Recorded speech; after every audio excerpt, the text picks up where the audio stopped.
What's up, guys? Thank you for tuning into this video. I saw I've been gaining some new subscribers. New heads have been joining the channel. I appreciate it. I'm sorry for the lapse in content.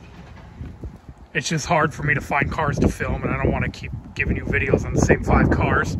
But today, I have this 2015 Nissan Versa Note SR. And this is going to be my tour and test drive video. So let's go on and get started. And we'll start, per usual, with the exterior. As you can see, this thing is a bright blue, which I like. I like the grille. A lot of these have like the chrome bar grille, but this one just has an open grille, and I like that. It does have fog lights, except on the right side where it's missing for some reason. And it does have these alloy wheels instead of steelies and wheel covers, which is nice. It's a very good shade of blue. I'm a big fan. And with the SR, you get this little spoiler here.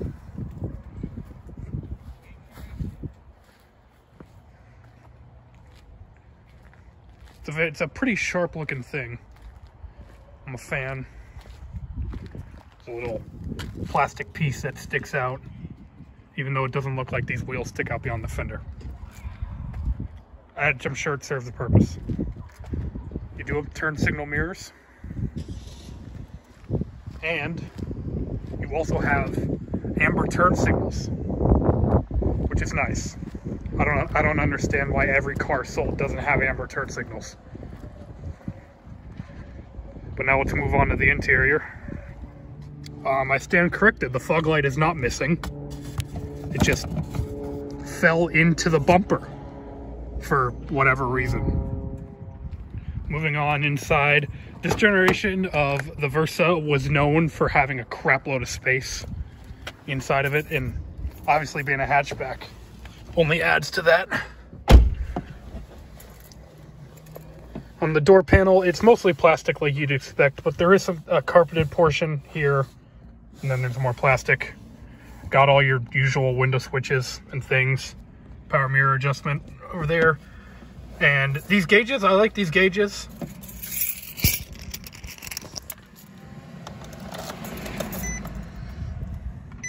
They're reasonably nice gauges. I apologize that the face is so dirty. But you got tach, speedometer.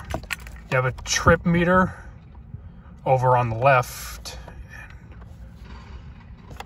And I'm not sure how you change this. I think it's steering wheel buttons. There we go. It's this button right here that changes that. And this gives you basic fuel economy information.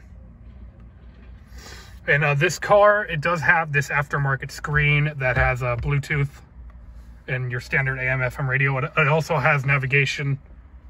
It's not very good. And it is a touch screen.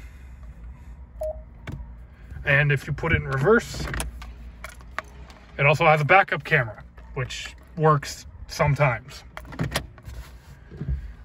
I love the 2-tier glove boxes in these cars. It's very nice. It has the main glove box is gigantic, and you have a nice smaller one up here. The door panel on the passenger side is the exact same thing. Got the carpet in the middle, and then the passenger seat, which has this nice orange accent line. And the SR, the base Versas just have just a seat. And then going down the center console, this one does have this nice piano black center console, which looks nice. It's definitely an upgrade from the 2014 Versa.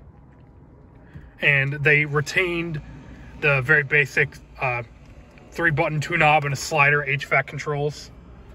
And this little slider down here, which has the handle bit broken off of it, is the vent for your defrost. Vent and recirc for your defrost. And then the HVAC controls are very simple. Below that, you have a little storage cubby. Some cup holders that are actually really useful.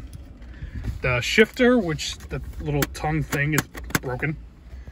Then you got the handbrake, little cubby, 12-volt power outlet. This was an auxiliary and USB port, but it's broken.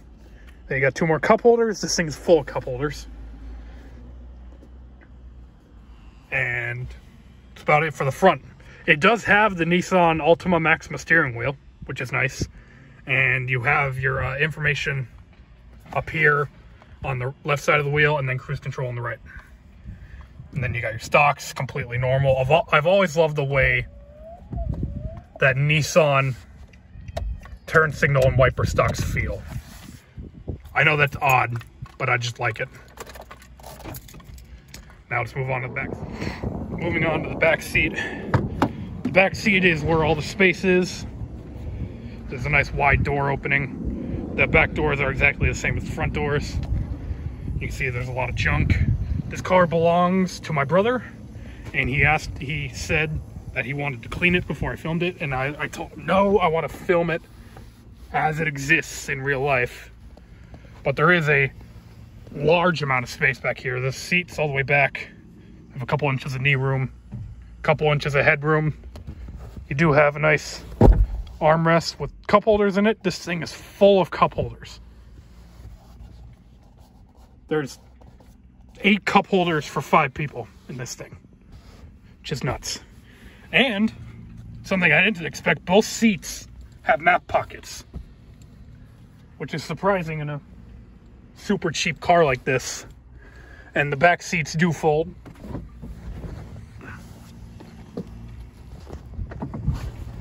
They do fold 60-40.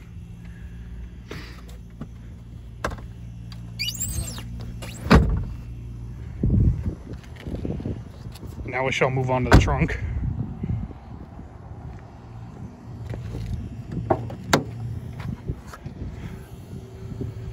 The hatch struts are on their way out.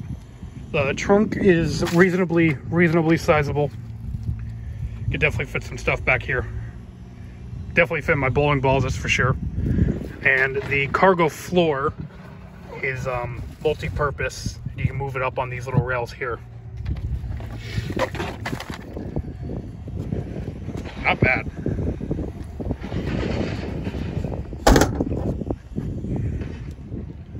Now we shall check out the engine.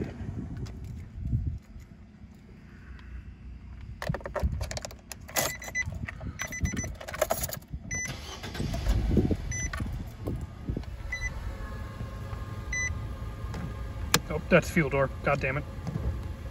That's it. Well, I guess I could show you this while we're out here. There's your fuel door. It does have a place to set the fuel cap.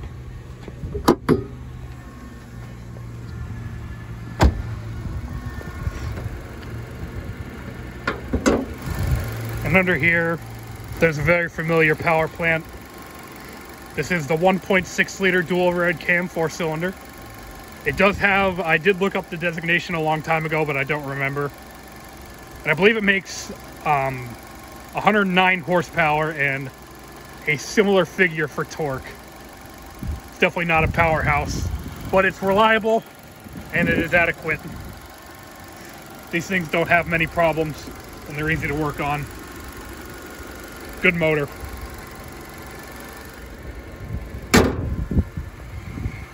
And now all that's left to do is to go drive it. All right, we are driving my brother's Nissan Versa. Now, obviously the elephant in the room here is the CVT. And the CVT is, it's just as garbage as you'd expect, but it's honestly not as bad as I was expecting. I know that they updated the CVTs. They changed something in them. I don't know if they changed the software or they changed programming or they did an actual hardware change. But they changed something in them between 2014 and 2015. And the 2015s last a lot longer than the 2014s. Because this thing has 72,000 miles on it, which isn't that much for a 2015.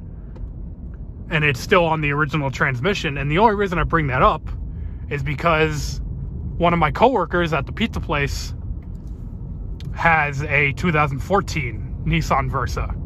And that car in 95,000 miles has been through 3 transmissions.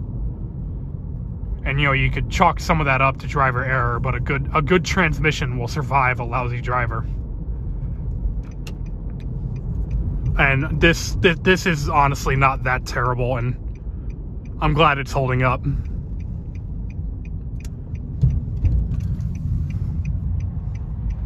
But transmission aside,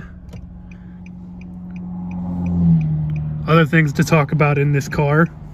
I actually like this car quite a bit.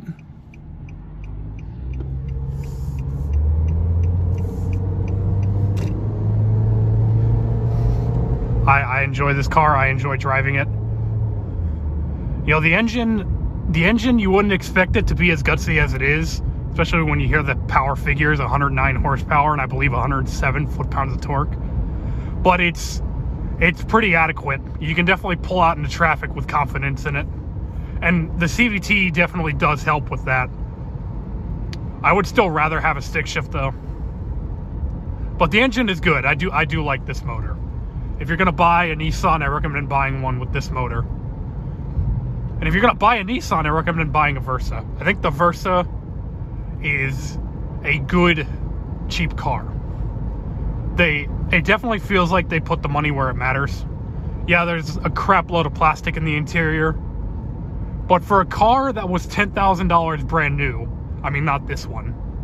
This one was probably closer to 15 because this one's loaded, but for a car, the base model of which was $10,000 brand new, the interior and the build quality is definitely more than acceptable.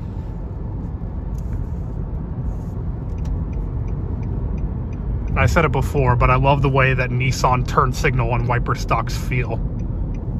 They just have a fantastic affirmative action. The AC in here works well. This is a good car. I'm a fan. I haven't reviewed a car I don't like yet, and I'm excited to do so. I really want to get my hands on a Ford EcoSport because I hate Ford EcoSports, and I will be very rude to it. And I don't think I've been rude to a car yet, so.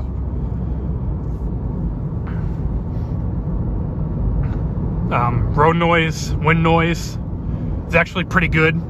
Again, given the cheap economy car nature of things. I know my brother has driven this from Jacksonville, Florida to where I live in North Georgia many times. He lives in Savannah now, which is where I am right now, filming this car. Okay, bye, honey. This is definitely a no passing zone, but okay. And it's actually not bad on the highway. It's pretty quiet, and the ride is pretty good.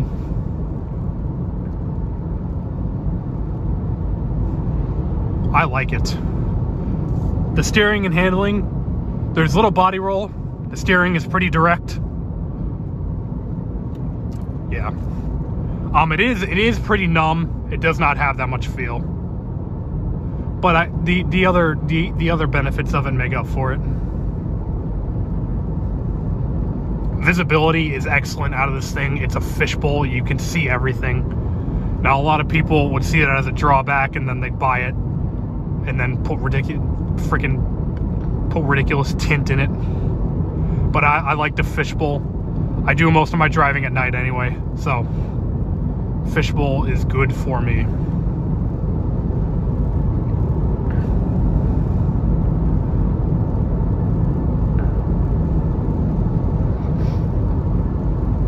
Looking for a place to turn around up here. I'm gonna turn around in here. Here goes another person passing me. I'm not even going that slow. Speed on this road is 50. I was doing 52.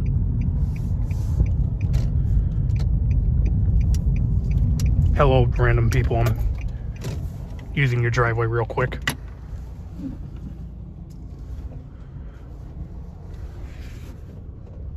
This road it's paved, but it looks unpaved. The part of Savannah that my brother lives in is definitely developing.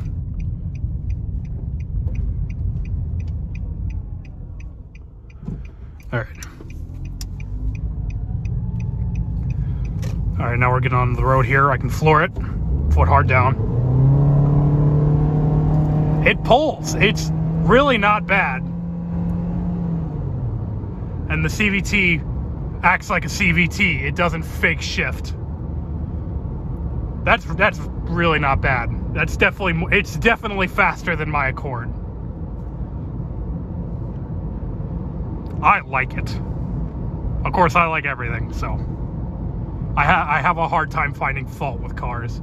I guess one thing that I have found fault with in this and other Nissan Versas, and this is definitely nitpicking, is these sun visors feel atrociously cheap and terrible.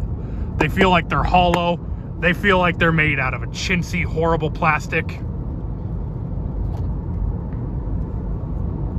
But that's a nitpick, and that's the biggest gripe I have with this interior.